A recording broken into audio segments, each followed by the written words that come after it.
الحمد لله نحمده ونستعينه ونستغفره ونؤمن به ونتوكل عليه ونعوذ بالله من شرور أنفسنا ومن سيئات أعمالنا من يهده الله فلا مضل له ومن يضلل فلا هادي له ونشهد أن لا إله إلا الله وحده لا شريك له ونشهد أن سيدنا ومولانا محمدا عبده ورسوله أما بعد وقد قال الله تعالى في كلامه المجيد أعوذ بالله من الشيطان الرجيم بسم الله الرحمن الرحيم قال الملأ الذين استكبروا من قومه لنخرجنك يا شعيب والذين آمنوا معك من قريتنا أو لتعودن في ملتنا قال أولو كنا كارهين صدق الله العظيم وقال نبينا محمد صلى الله عليه وسلم بادروا بالأعمال فتنا كقطع الليل المظلم يصبح الرجل مؤمنا ويمسي كافرا أو يمسي مؤمنا ويصبح كافرا يبيع دينه بعرض من الدنيا أو كما قال رسول الله صلی اللہ علیہ وسلم۔ محترم حضرات، اللہ تبارک و تعالیٰ نے ہمیں اور آپ کو ایمان والا بنایا ہے، اور اللہ تبارک و تعالیٰ نے ایمان والوں کے ساتھ یہ سلسلہ بھی رکھا ہے کہ ایمان والے دنیا میں جہاں بھی ہوں گے، جس زمانے میں بھی ہوں گے، ان کے لیے مشکلات کا آنا، حالات کا آنا، آزمائشوں کا آنا، یہ سلسلہ بھی جاری رہے گا۔ ایسا نہیں ہو سکتا ہے دنیا میں کہ ایمان والے یہ سوچیں کہ ہم ایمان والے ہیں تو ہر طرف سکون ہو، چین ہو، امن ہو، اور ہر طرف سے بس ہمارے لیے خوشحالی ہو۔ ایسا نہیں ہوگا۔ اللہ تبارک و تعالیٰ کا جو نظام ہے، اس نظام کے تحت اس دنیا میں انسان کو مشکلات کا، پریشانیوں کا سامنا کرنا پڑے گا۔ جس دور سے ہم گزر رہے ہیں، خاص طور سے جو ہمارا ملک ہے، ہندوستان ہے، اس کے جو حالات ہیں یقیناً بڑے خراب حالات ہیں، اور دن بدن اور خراب ہونے والے ہیں۔ اس کے آثار نظر بھی آ رہے ہیں۔ آپ کے پاس ایمان ہے، بصیرت ہے، اگر آپ اپنی آنکھوں سے دیکھ سکتے ہیں، حالات کو پڑھ سکتے ہیں، آپ کے اندر وہ صلاحیت ہے کہ ان چیزوں کو سمجھ سکتے ہیں، تو یقیناً آپ کو احساس ہوگا، دل میں تکلیف ہوگی۔ اور اگر ایمان کمزور ہے، احساس نہیں ہے، بے ضمیر ہے انسان، تو اس کو احساس بھی نہیں ہوگا، وہ اپنی زندگی میں مست ہوگا، اسے کچھ پتہ نہیں ہوگا کہ ہماری جو زمین ہے وہ تنگ ہوتی جا رہی ہے، دن بدن ہم سے زمین چھینی جا رہی ہے، اور ہمارے لیے حالات کو مشکل بنانے کی روزانہ کوششیں ہو رہی ہیں، ہمارے خلاف سازشیں ہو رہی ہیں۔ جو جہاں اکثریت میں ہے، کچھ اس کی آبادی زیادہ ہے، اس کو لگتا ہے کہ ہم بڑے چین میں ہیں، بڑے سکون میں ہیں، ہمیں تو کوئی پریشانی آنے والی نہیں۔ لیکن ایسا نہیں ہے۔ جب حالات بگڑتے ہیں اور اللہ کے فیصلے بدلتے ہیں تو حالات ہر جگہ آتے ہیں۔ تو ایسا نہیں ہو سکتا ہے کہ ہم جہاں اکثریت میں ہوں وہاں حالات نہ آئیں، وہاں بھی حالات آ جائیں گے، آج نہیں تو کل آئیں گے، ہے نا؟ تو یہ سلسلہ چلے گا، اور ایمان والوں کے لیے نہ تو مایوسی کی بات ہے کہ ہم حالات سے مایوس ہو جائیں، یا ہم حالات سے اتنے پریشان ہو جائیں کہ سب کچھ چھوڑ کر کے تھک ہار کے بیٹھ جائیں، ہے نا؟ ایسا نہیں ہے۔ یہ سلسلہ تو چلا آ رہا ہے، صدیوں سے چلا آ رہا ہے۔ جب سے یہ دنیا بسی، اللہ تبارک و تعالیٰ نے انبیاء کرام کا سلسلہ شروع کیا۔ آپ قرآن پڑھیں گے تو قرآن میں بہت زیادہ جو ہے اللہ تبارک و تعالیٰ نے انبیاء کرام کے اور پچھلے قوموں کے واقعات کو بیان کیا۔ مقصد کیا ہے کہ ایمان والے اس کتاب کو پڑھیں، اس سے عبرت حاصل کریں، اور یہ سوچیں کہ ایمان والوں پر حالات آئیں گے، تو ہر زمانے میں آئے ہیں۔ آپ دیکھیں اللہ تبارک و تعالیٰ نے جو آیت آپ کے سامنے پڑھی ہے، یہ حضرت شعیب علیہ السلام کا تذکرہ کیا۔ اللہ فرما رہا ہے کہ قال الملأ الذین استکبروا من قومہ لنخرجنک یا شعیب، کہ حضرت شعیب علیہ السلام جو ہیں ان کے جو قوم کے لوگ تھے، خاص طور سے جو مالدار تھے، جو سردار تھے، جو تھوڑا متکبر تھے، انہوں نے حضرت شعیب سے کیا کہا کہ لنخرجنک، ہے نا، کہا کہ ہم آپ کو والذین آمنوا معک، اور جو آپ کے ساتھ ایمان لائے ہیں ان کو کیا کریں گے، ہے نا، اپنے وطن سے آپ کو نکال کے چھوڑیں گے، آپ یہاں رہ نہیں سکتے۔ حالانکہ حضرت شعیب علیہ السلام کوئی باہر سے نہیں آئے تھے، اسی قوم سے تعلق رکھتے تھے، وہیں پیدا ہوئے تھے، لیکن اللہ نے ان کو نبوت دی، انہوں نے دین کی دعوت دی، دین کی طرف بلایا، جس سے لوگ چڑ گئے، دشمن بن گئے، ان کے مخالف ہو گئے، اور انہوں نے کہا کہ آپ کو نکلنا پڑے گا یہاں سے، لنخرجنک یا شعیب والذین آمنوا معک من قریتنا، اپنی بستی سے نکال دیں گے، یا کیا کرنا پڑے گا آپ کو، او لتعودن فی ملتنا، یا لوٹ کر کے ہمارے دین میں آ جائیے، اگر ہمارے دین میں آ جائیں گے تو آپ کو چھوٹ مل جائے گی، پھر آپ کو آزادی ہوگی، رہیے ہمارے ملک میں، کوئی آپ کو نہیں نکالے گا۔ تو یہ انہوں نے کہا، تو قرآن نے اس کو نقل کیا، اور بہت سے واقعات ہیں۔ تو ہمارے ملک میں بھی حالات چل رہے ہیں، ابھی بنگال کا الیکشن ہوا، اب ظاہر سی بات ہے جو ایمان والا ہوگا تھوڑی سی اس کو تکلیف ہوگی کہ وہاں پر بھی ایک حکومت ایسی آ گئی جو اسلام مخالف ہے، مسلمانوں کے خلاف ہے، جن کے ایجنڈے میں یہ چیز شامل ہے کہ وہ مسلمانوں کو، خاص طور سے اسلام کو، مسلمانوں سے کوئی مسئلہ نہیں ہوتا ہے، اصل کسی کی بھی جو دشمنی ہے وہ اسلام سے ہے۔ اگر آپ ان کے مسلمان بن جائیں جیسا وہ چاہتے ہیں تو آپ کے لیے بھی ساری، کہہ لیجئے، ہے نا، ساری سہولتیں ہیں، ساری آپ کے لیے نعمتیں ہیں، ساری چیزیں آپ کے لیے دروازے کھول دیے جائیں گے۔ اگر آپ وہ والے مسلمان بن جائیں جو وہ چاہتے ہیں تو وہاں پر بھی آزادی ہے۔ لیکن ظاہر سی بات ہے، ایک ایمان والا جو اللہ کو مانتا ہے، شریعت کو مانتا ہے، دین کو مانتا ہے، وہ کیسے اس کو گوارا کر سکتا ہے کہ وہ اللہ یا اس کے رسول کے خلاف جا کر کے کوئی کام کرے، وہ شرک کرے، اپنے دین کو چھوڑ دے دنیا کے لیے؟ ایسا نہیں کر سکتا۔ تو یہ جو حالات آ رہے ہیں، یہ آتے رہے ہیں، آتے رہیں گے، اور زیادہ مشکل حالات آئیں گے، لیکن یہیں پر تو ایمان والوں کی آزمائش ہے۔ جیسے اللہ کے رسول صلی اللہ علیہ وسلم کے ساتھ جو ایمان لائے، مکے کی جو زندگی گزری ایمان والوں کی، وہ آزمائش کی تھی۔ کمزور ایمان والا تو نہیں ٹک سکتا تھا، اس لیے کہ وہاں تو ایسے حالات آئے کہ وہاں پر بائیکاٹ کر دیا گیا۔ شیب ابی طالب میں جو ہے نا، کہہ لیجیے ان کو، ہے نا، حصیر کر دیا گیا، اس میں ان کو قید کر دیا گیا، اس گھاٹی میں رہتے تھے، پوری قوم نے بائیکاٹ کر دیا کہ آپ رہیے، آپ کو نہ کھانا ملے گا، نہ پانی ملے گا، نہ کوئی آپ کی رشتہ داری، نہ کسی سے تعلق، یہاں تک کہ کوئی باہر سے بیچنے والا آئے گا اس کو بھی نہیں خریدنے دیں گے، اس کو بھی منع کر دیا کہ ان کو سامان مت دیں۔ اس قدر مشکل حالات کی روایتوں میں موجود ہے کہ صحابہ کو زندہ رہنے کے لیے پتے چبانے پڑے، سوکھے چمڑے اس کو جو ہے پانی میں بھگا کر کے چوسنا پڑا، اس سے مشکل حالات صحابہ نے گزارے۔ وہ حالات آئے، اللہ علیہ وسلم کی زندگی میں آئے، آپ کی موجودگی میں آئے، آپ بھی تھے اس شیب ابی طالب، کتنے مشکل حالات آئے۔ یہ دین آسان نہیں ہوتا ہے جتنا ہم سمجھتے ہیں کہ ساری دنیا کی عیش بھی ہو، ساری مستیاں بھی ہوں، سب کچھ کر بھی لیں اور دیندار بھی رہیں۔ نہیں، یہ دین تو آزمائے گا آپ کو۔ اللہ نے قرآن میں فرمایا کہ وَلَنَبْلُوَنَّكُمْ بِشَيْءٍ مِّنَ الْخَوْفِ وَالْجُوعِ وَنَقْصٍ مِّنَ الْأَمْوَالِ وَالْأَنفُسِ وَالثَّمَرَاتِ۔ اللہ کہہ رہا ہے کہ ہم ہر چیز سے آزمائیں گے، تمہاری جانوں سے بھی، تمہارے مال سے، تمہارے باغات سے، تمہارے پھلوں سے، ہر چیز سے آزمائیں گے۔ وَبَشِّرِ الصَّابِرِينَ، لیکن بشارت کس کو ملے گی؟ صبر کرنے والوں کو، یعنی جو ان حالات میں جمے رہیں گے۔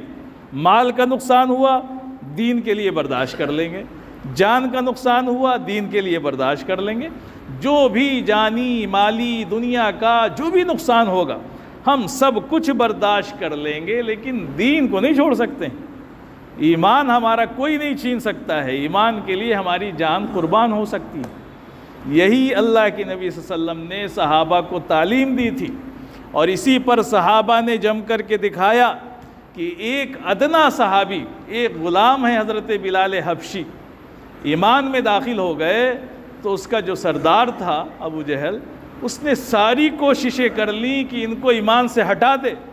گرمی کے موسم میں ریت پہ لٹایا جاتا، ان کے سینے پہ پتھر رکھے جاتے، ان کو مارا جاتا، ان کے زخموں کو گرم ریت پہ رگڑا جاتا، یہ سارے کام کیے اس زمانے کے جو کافر تھے انہوں نے، لیکن کیا وہ ایمان سے ہٹ گئے؟ کہے نہیں، جان چلی جائے لیکن انہوں نے کیا کہا کہ احد، اللہ ایک ہے، اس کو کوئی نہیں بدل سکتا ہے، جان دے دیں گے اس راہ۔ تو میرے عزیز بھائیوں اور ہندوستان کے مسلمانوں، مشکل حالات آنے والے ہیں، اور اگر کوئی چیز آپ کو بچا سکتی ہے تو وہ آپ کا ایمان آپ کو بچا سکتا ہے، اس لیے کہ موت تو یقینی ہے، برحق ہے، اپنے وقت پر آ کر کے رہے گی، ایک ہی بار موت آنی ہے، بار بار نہیں آنی ہے، مرنا ہے، وقت پہ مرنا ہے۔ تو اس سے تو نہیں ڈرنا ہے کہ ہم جان بچانے کے لیے ایمان کو چھوڑ دیں، ہم اپنی جان بچانے کے لیے ایمان کا سودا کر لیں، یہ نہیں ہو سکتا ہے۔ حالات آئیں گے۔ اللہ کے وسلم نے کیا فرمایا حدیث میں؟ فرمایا کہ دیکھو بادرو ہے نا بالاعمال فتنن، فرمایا کہ دیکھو فتنوں کے آنے سے پہلے پہلے نیک اعمال کر لو، نیک اعمال کرتے رہو، فتنے آئیں گے۔ اور کیسے فتنے آئیں گے؟ فرمایا کہ کقطع اللیل المظلم، تاریک رات یعنی اندھیری جو رات ہوتی ہے اس کے ٹکڑوں کی طرح فتنے آئیں گے، ہے نا۔ فرمایا کہ رات کے ہے نا، تو رات جو ہوتی ہے نا شروع میں کم اندھیرا ہوتا ہے، اور جیسے جیسے رات بڑھتی ہے نا اندھیرا بھی اس کا بڑھتا جاتا ہے۔ یہی حال دنیا کا ہونے والا ہے۔ ابھی تو یہ شروعات ہے، ابھی تو یہ آزمائش ایمان والوں کی شروع ہوئی ہے، ابھی تو بڑے سکون سے جی رہے تھے، اب یہ آزمائش کا دور آیا ہے، اور اندھیرا اور بڑھے گا۔ جب اندھیرا اپنے عروج کو پہنچے گا تب صبح نمودار ہوگی۔ ایک وقت آئے گا کہ سورج بھی نکلے گا، صبح بھی ہوگی، رات ختم ہوگی۔ رات ہمیشہ کے لیے نہیں آتی ہے۔ تو حالات آئے ہیں اور خطرناک ہوں گے، پھر حالات بدلیں گے بھی۔ یہ تاریکی اور یہ اندھیرا جو رات کا ہے یہ دور بھی ہوگا، لیکن آئیں گے، اس سے گھبرانا نہیں ہے۔ اور جو گھبرائے گا اس کا نتیجہ کیا ہوگا؟ آپ سوچیں، 1400 سال پہلے ہم سب کے آقا جناب محمد الرسول اللہ صلی اللہ علیہ وسلم کی نگاہوں نے جو دیکھا تھا اور جو بتایا تھا وہ سچ ہو رہا ہے۔ آپ نے فرمایا کہ دیکھو ایسا زمانہ آ جائے گا، ایسے حالات ہو جائیں گے کہ فتنے رات کے اندھیرے کی طرح آئیں گے، کہ ایک پہلا ٹکڑا کم تاریک ہوگا، اس کے بعد والا اور زیادہ، اس کے بعد اور اندھیرا بڑھے گا۔ اس کا نتیجہ کیا ہوگا؟ فرمایا آپ نے کہ حالات یہ ہوں گے کہ یصبح الرجل مؤمنا ویمسی کافرا، کہ صبح کو ایک شخص مومن ہوگا، شام کو کافر ہو جائے گا، اور یمسی مؤمنا یصبح کافرا، یا شام کو ایمان والا تھا صبح کفر میں چلا جائے گا۔ کیوں ایسا ہوگا؟ اس کی علت بھی بیان کی اللہ علیہ وسلم، کہ کیوں ایسا ہوگا کہ ایک ایمان والا کیوں اپنے ایمان کو بیچ دے گا، کیوں سودا کرے گا؟ فرمایا کہ یبیع دینہ بعرض من الدنیا، اپنے دین کو دنیا کی وجہ سے بیچ دے گا، بیچ ڈالے گا اپنے دین کو۔ کس کے لیے؟ دنیا کے لیے بیچ دے گا۔ کفر میں چلا جائے گا، کہے گا کہ ہے نا چھوڑو دین کو، ڈالو پیٹھ کے پیچھے، یہ دنیا جو آ رہی ہے نا اس کو نہیں چھوڑنا ہے۔ یہی تو اللہ کی طرف سے آزمائش۔ دنیا اگر ایمان بیچ کے آتی ہے، ایمان کا سودا کر کے آتی ہے، تو ایسی دنیا کو تو ہم سب کے آقا نے لات مار دی، صحابہ نے لات مار دی، ہمارے بزرگوں نے لات مار دی ایسی دنیا کو جس سے دین کا سودا ہو جائے۔ دین نہیں بک سکتا ہے، ساری دنیا ایک طرف، لیکن دین کا سودا نہیں ہم کر سکتے۔ تو یہی اصل ہے ان حالات میں جمنا۔ یہ حدیثیں یہی بتا رہی ہیں، بڑی پیشن گوئیاں فرمائی اللہ کے وسلم نے۔ فرمایا کہ دیکھو ہے نا ایک زمانہ ایسا آئے گا کہ ساری قومیں، ساری جو کہہ لیجئے ہے نا دنیا میں بسنے والے جماعتیں ہیں، وہ تم پر ایسے ٹوٹ پڑیں گی، یا کہا کہ وہ قومیں سب کو دعوت دیں گی کہ آؤ، اور ایسے جو ہے دعوت دیں گی جیسے دسترخوان پر کھانا اور پیالہ ہوتا ہے، اور اس پر سب سے کہا جاتا ہے کہ بھائی آئیے، آپ بھی آئیے، آپ بھی آئیے، آپ بھی آئیے، آپ بھی شامل ہو جائیے۔ ویسے ہی جو قومیں ہیں وہ سب کو دعوت دیں گی کہ آؤ اور ان مسلمانوں کو ختم کرو۔ جیسے اس پیالے پہ کھانے کی دعوت دی جاتی ہے، ویسے ہی قومیں مسلمانوں کو مٹانے کے لیے سب سے سمجھوتا کر لیں گے کہ چلو ہے نا، ایک کو کسی سے دشمنی ہے۔ آپ دیکھیں امریکہ ہے، اسرائیل ہے، امریکہ جو ہے عیسائی ہے اور اسرائیل یہودی ہے، اور یہودی اور عیسائیوں میں اتنی دشمنی ہے جتنی دشمنی کسی میں ہو ہی نہیں سکتی، اتنے سخت دشمن ہیں وہ ایک دوسرے کے، اس لیے کہ نعوذ باللہ جو عیسائی ہیں وہ حضرت عیسیٰ علیہ السلام کے ماننے والے ہیں، اور جو یہودی ہیں حضرت موسیٰ علیہ السلام کے ماننے والے ہیں۔ حضرت عیسیٰ علیہ السلام چونکہ بغیر باپ کے پیدا ہوئے، اللہ نے ان کو حضرت مریم کے بطن سے بغیر باپ کے پیدا کیا، تو یہ کم بخت جو ہے یہودی حضرت عیسیٰ کو نعوذ باللہ ولد الزنا کہتے ہیں کہ یہ حرام کے پیدا ہو۔ اتنے سخت دشمن ہیں کہ وہ ان کے نبی کو گالی دیتے ہیں، لیکن کیا ہے، ان کی دشمنی اپنی جگہ ہے۔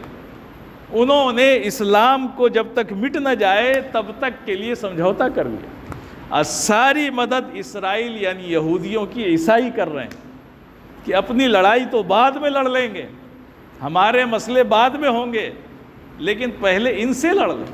آپ اپنے ملک میں دیکھ لیں، اپنے ملک میں دیکھیں گے تو کیا آپ کے ملک کی جو آبادی ہے، جو کہا جاتا 80% ہندو، وہ ہندو ہیں، ان کی آپس میں بڑے اختلافات ہیں، ان کی کتابوں میں ان کو کیا کیا کہا گیا، لیکن وہ ان کو نہیں چھیڑتے، اس لیے کہ انہیں پتہ ہے کہ ان حالات میں ان کو نہیں چھیڑنا ہے، سب آ جاؤ، تم بھی، جب یہ ختم ہو جائیں گے تب کہیں گے یہ تو فلاں ہے، یہ فلاں ہے، تم ادھر نکل جاؤ، تم ادھر نکل جاؤ، تم ادھر نکل جاؤ، وہ بعد میں ہوگا۔ پہلے تو ایک سے لڑنے کے لیے سب کو مل کر کے لڑنا ہے، یہی ہو رہا ہے۔ آپ دیکھیں کہ ان کے آپس میں کتنے اختلافات ہیں کہ بہت سے قوم کے لوگ ان کی مندروں میں نہیں جا سکتے، وہ گھوڑے پہ نہیں چڑھ سکتے، ان کے سامنے جو ہے ان کے پانی کو چھو نہیں سکتے ہیں، ان کے کنویں سے پانی نہیں لے سکتے، ان کی چارپائی پہ نہیں بیٹھ سکتے، لیکن آج ووٹ کے لیے، حکومت کے لیے، اسلام کو مٹانے کے لیے، مسلمانوں کو ختم کرنے کے لیے وہ ان کو گلے بھی لگانے کو تیار ہے۔ اور مسلمان کتنا مست ہے، کتنا سو رہا ہے، اس کو تو کوئی خبر ہی نہیں ہے۔ مست ہے جس کے پاس پیسہ ہے وہ اپنی دنیا میں مست ہے، جس کے پاس طاقت ہے وہ طاقت میں مست ہے، جس کے پاس عہدہ ہے وہ اپنے عہدے میں مست ہے، کوئی فکر نہیں اپنی قوم کی، اپنی ملت کی، یہ تو آپس ہی میں لڑنے کو تیار ہے۔ ان کو تو طرح طرح کے بہانے مل جائیں، کوئی سنی ہے، کوئی وہابی ہے، کوئی شیعہ ہے، کوئی فلاں ہے، کوئی بس آپس میں لڑیں گے، ایک دوسرے سے سلام کرنا گوارا نہیں کرتے ہیں، لیکن کافروں کی مار کھائیں گے، اور وہ تو کچھ نہیں دیکھتا ہے، وہ تو یہ دیکھتا ہے کہ اس کا نام کیا ہے، یہ مسلمان ہے، بس اس کو ایک ہی سے دشمنی، اور یہاں آپس ہی میں پریشان ہیں، وہ ان سے منہ موڑ کے جا رہے ہیں، ان کی ان سے دشمنی ہے۔ ارے کب تک منہ موڑو گے؟ ارے جو مسلک ہے اپنے مسلک پہ چلو نا، کون روکتا ہے کسی کو؟ مسلک کا مطلب یہ ہوتا ہے چلنے کا راستہ، سلکہ کے معنی عربی میں آتے ہیں چلنے کے، مسلک اسے کہتے ہیں جس پر چلا جائے، آپ کو جو پسند ہے وہ چلو، آپ اپنا عمل کرو، لیکن کیا آپ دوسرے کی گردن پکڑ کے عمل کراؤ گے؟ اس سے نہیں، کرو اپنا جس کو جو پسند لگا، جو اچھا لگا، جس کو جو دین صحیح سمجھ میں آ رہا ہے کر رہا ہے، لیکن اس میں لڑنے کی کیا چیز ہے؟ اس میں ایک دوسرے سے برسر پیکار ہونے کی کیا چیز ہے؟ اسلام کو مٹانے کے لیے یہی کافی نہیں کہ ہم آپس میں لڑیں، ہمارے آپس میں اتحاد نہ ہو، ایک کافر قومیں، ایک دشمن قومیں تو آپس میں اس لیے اتحاد کرتے ہیں کہ مسلمانوں کو مٹانا، اور یہ آپس میں اتنا لڑیں کہ ایک دوسرے کے خلاف ہی لڑتے رہیں۔ کب تک لڑو گے میرے بھائی؟ یہ لڑنے کی چیزیں نہیں ہیں، جس کو جو پسند ہے عمل کرو، آپ جس سے آپ کا تعلق ہے آپ اس کے ساتھ رہو، لیکن بحیثیت قوم ایک مسلمان ہو تو مسلمان تو رہو، ایک اللہ کو ماننے والے، ایک نبی کو ماننے والے، ایک قرآن کو ماننے والے، سب ایک ہے۔ اگر کچھ جزوی اختلاف ہیں تو وہ ہوں گے، وہ کرتے رہو، وہ عمل کی چیزیں ہیں، لیکن اس میں لڑے نہیں، ورنہ اگر ان حالات میں یہی سب چلتا رہا جو صدیوں سے چل رہا ہے نا، بہت آسانی سے مٹا دیے جائیں گے۔ پہلے وہ آپ کو آپ سے لڑا دیں گے کہ آپ پہلے آپس میں لڑو، جب آپ آپس میں لڑ لو گے، جیسے عرب والوں کا حال کیا، یہ عرب میں کتنے ملک بنا دیے، بانٹ دیا، اب آپس میں لڑ رہے ہیں، قطر والے سعودی کے خلاف، سعودی والے ان کے خلاف، UAE ان کے خلاف، بحرین اس کے، لڑو آپس میں، کبھی نہ تم متحد ہوگے، نہ تمہاری طاقت ہوگی کہ تم ہمارے خلاف کھڑے ہو سکو۔ یہ سازش برسوں سے چل رہی، ہمارے ملک میں بھی چل رہی، ایک اٹھ کے اس کو بھڑکا دے گا، اس کو بھڑکا دے گا، ایک اس کو اپنے پارٹی میں کر لے گا، ایک اس کو اپنے پارٹی میں کر لے گا، لڑو تم۔ نہیں میرے بھائیوں، بڑے مشکل حالات، بہت مشکل حالات، ہمیں ان سب چیزوں کو چھوڑ کر کے صحیح راستے پہ آنا پڑے گا۔ تو اللہ کے وسلم نے کیا فرمایا؟ فرمایا کہ دیکھو ہے نا، ساری قومیں دعوت دیں گی ایسے جیسے کسی پیالے پر بھوکوں کو دعوت دی کہ آؤ تم بھی کھا لو، تم بھی کھا لو، تم بھی کھا لو۔ وہی حال صحابہ نے کہا کہ اللہ علیہ وسلم کیا اس زمانے میں ہماری تعداد کم ہوگی؟ جس زمانے کی آپ پیشن گوئی کر رہے ہیں کہ وہ زمانہ آئے گا، کیا اس زمانے میں مسلمان کم ہوں گے کہ یہ سب مل کر کے ان کو ماریں گے؟ کہا کہ نہیں نہیں نہیں، مسلمان کم نہیں ہوں گے۔ اللہ کے وسلم نے فرمایا کہ مسلمان اس زمانے میں بہت ہوں گے، کثیر، لیکن غصہ ان کا غصہ السیل ہوں گے۔ فرمایا کہ ایسے ہوں گے جیسے سمندر کے پانی میں جھاگ ہوتا ہے۔ جو سمندر کے اوپر جھاگ ہوتا ہے یا سیلاب میں جو جھاگ ہوتا ہے نا، اوپر جو کوڑا کرکٹ بہہ کے جاتا ہے، اس کی کوئی حیثیت نہیں ہوتی، وہ تو محتاج ہوتا ہے پانی کا، سیلاب کا۔ سیلاب اس کو بہا کر جہاں لے جائے وہیں چلا جائے گا، کہیں ٹکرا جائے ختم ہو جائے گا، وہ اس جھاگ کی کوئی حیثیت نہیں ہوتی۔ فرمایا کہ یہی حیثیت مسلمانوں کی اس زمانے میں ہوگی۔ صحابہ نے پوچھا کہ ایسا کیوں ہوگا اللہ صلی اللہ علیہ وسلم؟ اس کی وجہ کیا ہوگی کہ جب اتنی بڑی تعداد میں مسلمان ہوں گے تو پھر بھی یہ شکست کھائیں گے، ان کو مارا جائے گا، ان کی کوئی حیثیت اور طاقت نہیں ہوگی؟ فرمایا کہ اس کی دو وجہیں ہوں گی۔ فرمایا کہ ہے نا، ایک تو یہ ہے کہ اللہ تعالیٰ دشمنوں کے دلوں سے مسلمانوں کے رعب کو نکال دے گا، کہ ان کے دلوں سے رعب نکل جائے گا، ورنہ یہ اتنی ڈرنے والی قوم ہے، جو کتنا ڈرپوک قوم ہے کہ وہ تھوڑا سا مسئلہ آ جائے تو جا کے خودکشی کر لے۔ لیکن اللہ تعالیٰ نے یہ کیا کہ جب تمہارے حالات اور اعمال ایسے ہو گئے تو کہا کہ ان کے دلوں سے رعب نکال دی۔ تو اللہ نے کہا کہ اللہ کے وسلم نے فرمایا کہ رعب نکال دیا جائے گا۔ اور دوسری چیز کیا ہوگی؟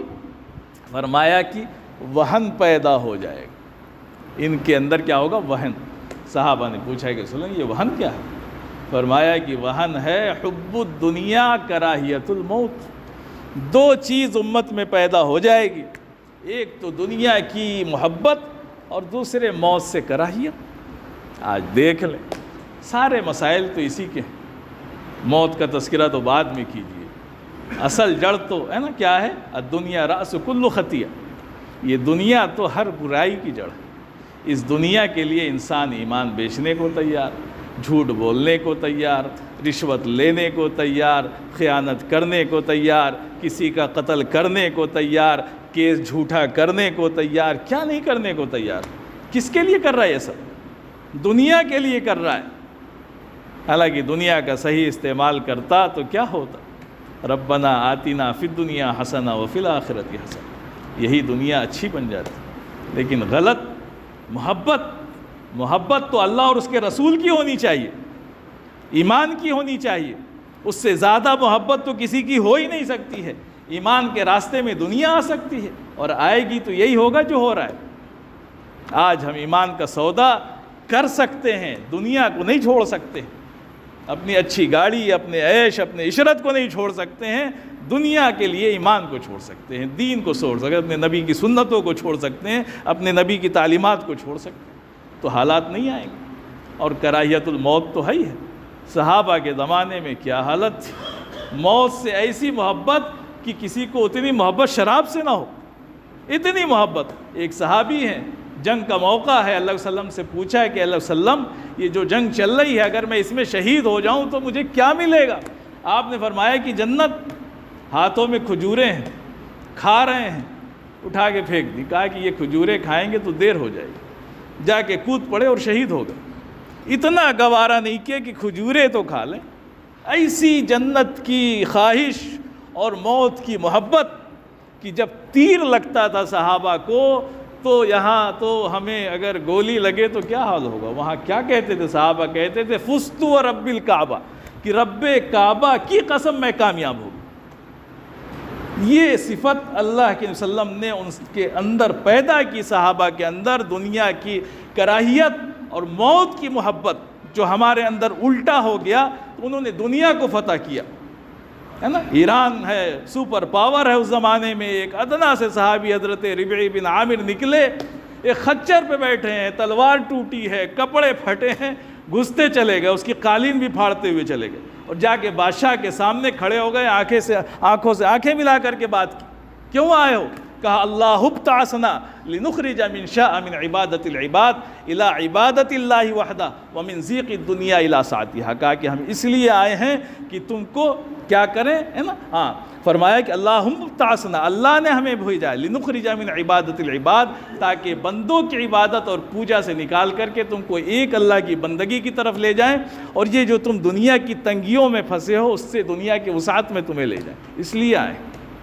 بادشاہ کی حالت خراب ہو گئی، وہاں جو درباری تھے، جو اس کے فوجی تھے، انہوں نے کہا اس کو مار، کہا کہ اس کو مارو گے، اس کی ہمت نہیں دیکھتے ہو، اس کے کپڑے پھٹے ہیں، اس کے پیر میں صحیح سے چپل جوتے نہیں، اس کی تلوار صحیح نہیں ہے، لیکن اس کی ہمت دیکھو، اس کی ہمت سے سمجھ جاؤ کہ یہ قوم ہارنے والی نہیں، شکست نہیں کھا سکتی یہ قوم۔